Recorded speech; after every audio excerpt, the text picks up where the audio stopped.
Hi, నా పేరు doctor Bharadwaj. నేను సీఈఓ అండ్ చీఫ్ డాక్టర్ పీడికాస్ హోమియోపతి. ఈ డిసీజ్ వచ్చినప్పుడు మీ బాడీలో వచ్చే చేంజెస్. ఫస్ట్ మజిల్‌లో ఎటువంటి చేంజెస్ వస్తాయి? మజిల్ అనేది స్పాజమ్‌లోకి వెళ్తుంది. స్పాజమ్ అంటే గట్టిగా అయిపోతుంది, స్టిఫ్‌గా అయిపోతుంది, లోకల్ పెయిన్ వస్తుంది, టెండర్‌నెస్ వస్తుందనమాట. మూవ్‌మెంట్స్ అనేవి రిస్ట్రిక్ట్ అయిపోతాయి. ఎక్కువగా మీరు కావాల్సినంత యాంగిల్‌లో మీరు తిరగలేరనమాట. ఇవి ఫస్ట్ మనం చూసే మస్క్యులర్ చేంజెస్. నెక్స్ట్ బోన్‌లో ఎటువంటి చేంజెస్ వస్తాయి? బోన్‌లో ఏమవుతుందంటే బోన్ డెన్సిటీ తగ్గిపోవడము, అదేవిధంగా ఎక్స్ట్రా బోన్ ఫామ్ అవ్వడము, దీన్ని ఆస్టియోఫైట్స్ అంటాము, లేకపోతే లిప్పింగ్ అంటాము. అదేవిధంగా ఏమవుతుందంటే ఈ ఆస్టియోఫైట్స్, ఈ లిప్పింగ్ ఇవన్నీ రావడం వల్ల ఈ బోన్ అనేది స్పైనల్ కార్డ్‌ని గానీ, స్పైనల్ నర్వ్స్ అనేదాన్ని కంప్రెషన్ సింప్టమ్స్ కూడా వస్తుంటాయి. అదేవిధంగా మనకు ప్రతి ఒక్క బోన్‌లో గ్రోత్ ప్లేట్స్ ఉంటాయి. ఆ గ్రోత్ ప్లేట్స్ ఎప్పుడైతే గట్టిగా అయిపోతాయో దాన్ని ఈపర్నేషన్ అంటాము. అట్లనే విధంగా అక్కడ కార్టిలేజ్ ఉంటుంది. సో, ఆ సబ్కాండల్ స్క్లిరోసిస్ అంటామనమాట. సో, ఇవన్నీ మనం కామన్‌గా చూస్తూ ఉంటాము ఈ బోనీ చేంజెస్‌లో. అదేవిధంగా రిడ్యూస్డ్ డిస్క్ స్పేసెస్.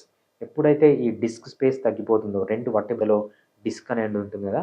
ఆ డిస్క్ స్పేస్ అనేది కూడా తగ్గిపోవడం మనం చూస్తూ ఉంటాం. Next facet joints. ఈ ఫాసెట్ జాయింట్స్ అంటే 2 వర్టిబ్రాలు ఒక జాయింట్ దగ్గర కలిసి ఉంటాయన్నమాట. దాన్ని ఫాసెట్ జాయింట్ అంటాం. ఈ డిసీజ్‌లో ఏమవుతుందంటే ఆ ఫాసెట్ జాయింట్స్ లూజ్‌గా అయిపోతాయి. అంటే అన్‌స్టేబుల్‌గా మారతాయన్నమాట. అంత స్టేబుల్‌గా ఉండవు ఈ డిసీజ్ వచ్చినప్పుడు. అదేవిధంగా కార్టిలేజ్. సో, మనకు బోన్‌లో గానీ, లేకపోతే కార్టిలేజ్‌లో గానీ మనకు కొల్లాజన్ అనే ఒక పదార్థం ఉంటుందన్నమాట. ఈ కొల్లాజన్ అనేది తగ్గిపోయి అక్కడ ఫ్రాక్చర్స్ రావడం, దీనివల్ల ఎలాస్టిసిటీ పోతుందన్నమాట. బోన్ కూడా బ్రేక్ అవ్వడానికి ఈజీ అయిపోతుంది. నెక్స్ట్ జాయింట్ క్యాప్సూల్ అంటామన్నమాట. జాయింట్ క్యాప్సూల్ అంటే ఏంటంటే ప్రతి ఒక్క జాయింట్ ఒక బ్యాగ్ లైక్ స్ట్రక్చర్‌లో ఉంటుంది. సో, దాన్ని జాయింట్ క్యాప్సూల్ అంటాం.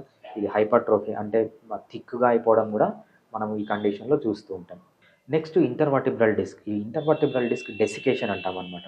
డెసికేషన్ అంటే ఏంటంటే దాంట్లో వాటర్ కంటెంట్ తగ్గిపోవడము, తర్వాత అక్కడ ఫ్రాక్చర్స్ రావడము. ఎప్పుడైతే హైట్ తగ్గిపోతుందో, ఎప్పుడైతే ఫ్రాక్చర్స్ ఉంటాయో ఈ డిస్క్ అనేది స్పైనల్ కార్డ్ పైనే కాకుండా స్పైనల్ నర్వ్స్ పైన ప్రెషర్ పెట్టడము, ఇవన్నీ చూస్తుంటాం. అదేవిధంగా లోపల అంటున్నాం కదా, న్యూక్లియస్ పల్పోసస్ జెల్లీ లైక్ స్ట్రక్చర్ అది బయటకు వస్తుందన్నమాట. దాన్ని డిస్క్ హెర్నియేషన్ అంటారనమాట.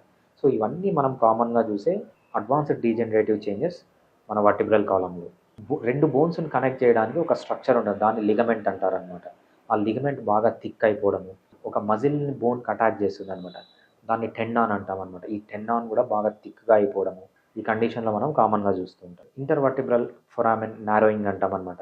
సో, ఇంటర్వర్టిబ్రల్ ఫొరామెన్ అంటే 2 వర్టిబ్రాల మధ్యలో ఒక చిన్న స్పేస్ ఉంటుంది.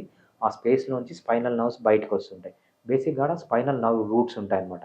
అవి ఆ ఇంటర్వర్టిబ్రల్ ఫొరామెన్ నారో అయిపోయి ఆ స్పైనల్ రూట్ పైన కంప్రెషన్ కావడం, అదేవిధంగా స్పైనల్ కెనాల్ ఉంటుంది. స్పైనల్ కెనాల్ అనేది మన వర్టిబ్రాలో ఒక స్పేస్ అనమాట. అది కూడా నారో అయిపోయి స్పైనల్ కార్డ్ పైన ప్రెషర్ పెట్టడం అనేవి కూడా మనం కామన్‌గా ఈ డిసీజ్‌లో చూస్తూ ఉంటాం. Fiticus Homeopathy